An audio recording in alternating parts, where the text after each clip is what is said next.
5 game seru yang asah kecerdasan otak.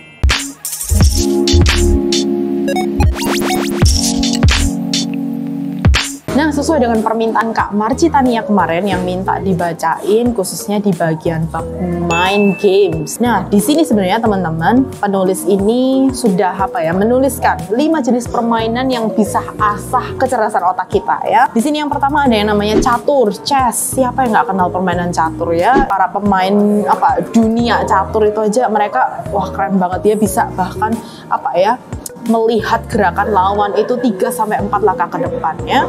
Lalu kemudian ada backgammon. Aku juga nggak tahu sih ini permainan, cukup old juga ya. Kemudian bridge kartu kayak dari kartu remi gitu. Lalu kemudian Scrabble. Nah, mungkin ini yang familiar ya, lebih familiar buat aku. Kayaknya ini juga permainan selalu yang kayak permainan wajib yang harus ada di setiap les-lesan bahasa Inggris. Karena aku cuma menemukan permainan ini di les-lesan bahasa Inggris. Lalu kemudian ada draughts juga. Aku nggak tahu bacanya gitu nggak sih, tapi kayaknya dari 5 permainan ini aku cuman familiar dengan 2 permainan, chess dan Scrabble, itu pun juga nggak jago sih gitu. Tapi kalau kita ngelihat teman-teman, sebenarnya permainan ini lebih banyak bener-bener permainan yang bikin kita mikir, betul ya, duduk tenang, kemudian kita tuh banyak mikir untuk melakukan pergerakan selanjutnya gitu. Tapi coba kita bandingkan sejenak dengan permainan-permainan yang kita punya nih di Indonesia, apalagi permainan-permainan tradisional gitu ya. Ayo coba yang kita tahu apa? Teman-teman zaman ini nggak? Kalau teman-teman seangkatan atau segenerasi dengan aku pasti ngerti yang permainan gobak sodor, kemudian benteng-bentengan. Itu kan permainan yang kita mainkan kalau lagi zaman istirahat sekolah kan.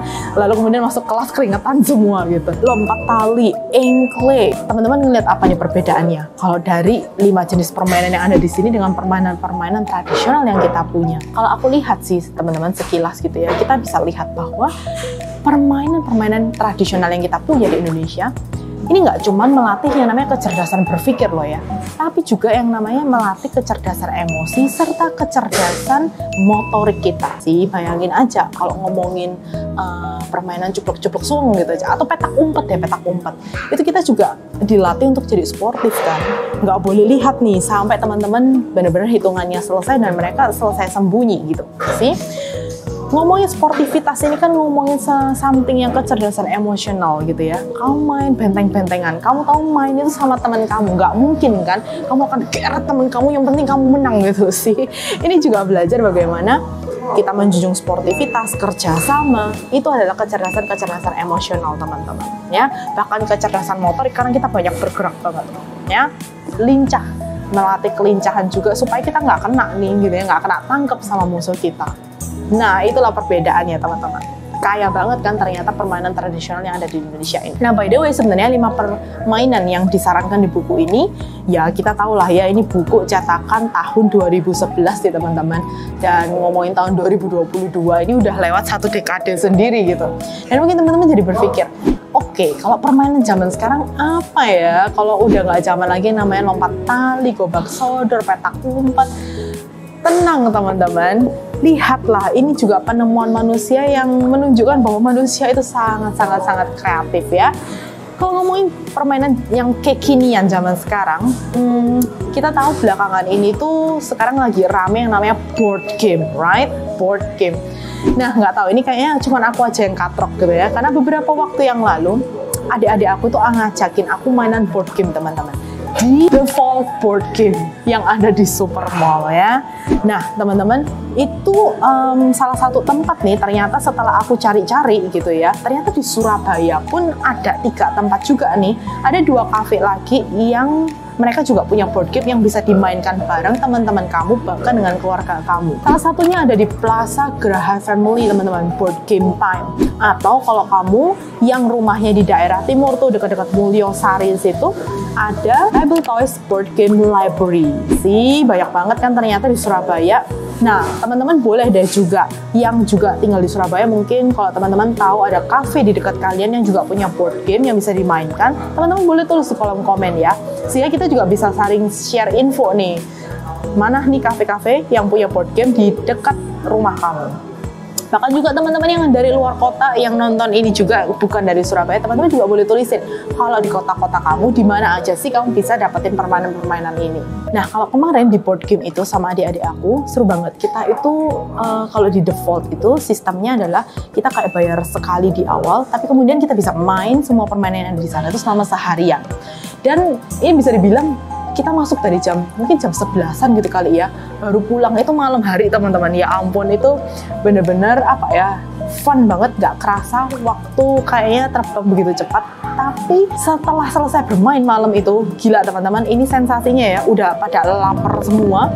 Kemudian tahu nggak sih kayak kondisi itu udah kayak drain out our energy gitu. Karena sebenarnya di dalam permainan itu kita diajak benar-benar menguras pikiran kita, menguras emosi kita, bahkan menguras energi motorik kita gitu ya. Loh, kok bisa main board game sampai segitunya? Iya teman-teman, nah itulah serunya kalau bisa main di satu cafe board game gitu. Ada banyak macam yang bisa kita pilih permainannya. Contohnya nih, kita kemarin sempat untuk pemanasan itu kita main taco, goat, cheese, and pizza. Itu sebenarnya prinsipnya permainan ceblek nyamuk teman-teman. Udahlah, kita tahu kalau zaman-zaman aku dulu kecil main ceblek nyamuk kan pakai kartu remi. Nah ini dia punya semacam kartu sendiri gitu, yang itu ada kartu bergambar taco, kemudian ada kartu bergambar goat, kambing, ada yang kartu bergambar cheese, keju, kemudian pizza gitu ya. Yang mana sebenarnya itu kan kalau teman-teman sadar, ini mungkin permainan yang simple, sederhana. Tapi lihat, permainan ini mengaktifkan 3 indera besar kita. Iya Pak, iya. Yang pertama, kita main dengan sesuatu yang something visual, right? Dari kartu itu. Ketika kita ngomong secara urut gitu kan, taco, goat, cheese, itu kan sebenarnya kita lagi memusatkan, memusatkan indera penglihatan kita untuk melihat bener nggak sih kartu yang dibuka ini goat sesuai dengan yang disebutin teman kita. Mendengarkan, menyimak apa yang teman kita sebut sih, kita mengaktifkan indera pendengaran kita yang kedua. Dan yang ketiga, melatih spontanitas motorik kita. Ketika kartu yang dibuka itu beneran gambarnya kambing atau goat, kita harus cepet-cepet ceblek kan. Dan yang terakhir kali respon ceblek itu telat, dia yang kemudian harus makan semua kartunya. 3 indera kita kepake semua di sana. Gila nggak untuk satu permainan yang simple? Dan bahkan ini ada tingkat level tantangannya. Kalau ceblek nyamuk kan biasa ya, cuma ceblek-ceblek gitu sesuai dengan apa yang dipanggil. Tapi di permainan ini ada beberapa kartu itu yang sifatnya spesial dia. Jadi kalau kartu itu keluar, sebelum kamu ceblek, kamu mesti peragain sesuatu tuh. Aku ingat banget, kalau nggak salah satu kartunya ada yang tentang gorila. Jadi kamu mesti kayak baru kamu ceblek gitu ya. Nah itu kan jadi menambahkan satu level kesulitan, satu level tantangan lagi yang sebenarnya itu juga melatih otak kita untuk berpikir dan memproses informasi itu lebih banyak. Nggak cuman itu ya, ternyata setelah main kayak gitu itu udah mulai keringetan tuh pemanasan ya. Lalu kemudian kita juga punya yang namanya permainan, kalau nggak salah kemarin itu adalah Survive Galapagos teman-teman. Aduh, ini ya permainan yang buat aku mind blowing banget. Jadi sebenarnya konsep permainan ini adalah mengajak kita untuk bisa keluar dari sebuah pulau. Jadi ceritanya itu kita terdampar di sebuah pulau yang kita tuh harus cepet-cepet keluar dari pulau itu karena semua resource-nya terbatas, makanan terbatas, air juga sangat terbatas, dan kita nggak tahu kapan badai itu akan muncul ya. Karena kalau badai itu udah muncul, kita harus benar-benar mau nggak mau harus keluar dari pulau itu. Oh nggak, kita mati semua di situ. Jadi ada banyak variabel yang sebenarnya itu di sana unexpected. Aduh, pas banget dengan kaosnya ya, unexpected. Yang artinya dari cuaca itu kita nggak tahu kapan badai itu muncul. Bisa sewaktu-waktu, karena itu juga diocok gitu ya. Dimana selama persiapan menuju itu kita mesti bikin perahu. Kita harus rakit perahu supaya kita bisa keluar dari pulau itu.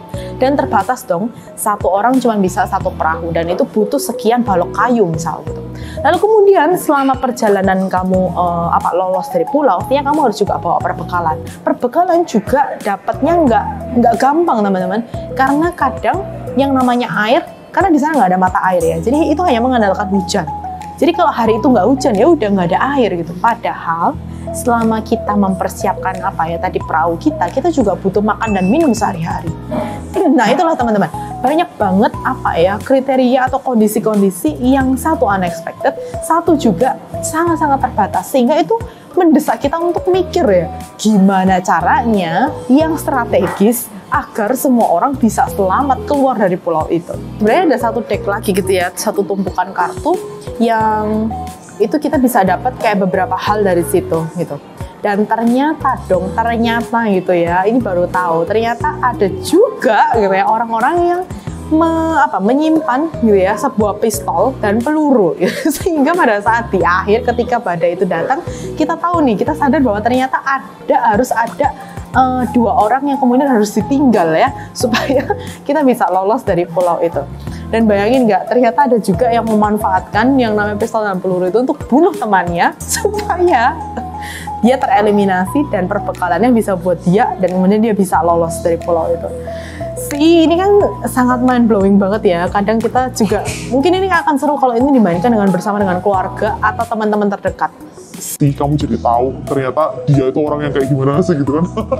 Apakah dia adalah orang yang cukup empati dengan sesamanya dan seterusnya ya. Itu akan seru banget teman-teman. Dan nggak cuma itu, kalian juga sempat main yang namanya Avalon board game. Avalon itu sebenarnya kalau kita tahu itu permainan polisi maling gitu ya.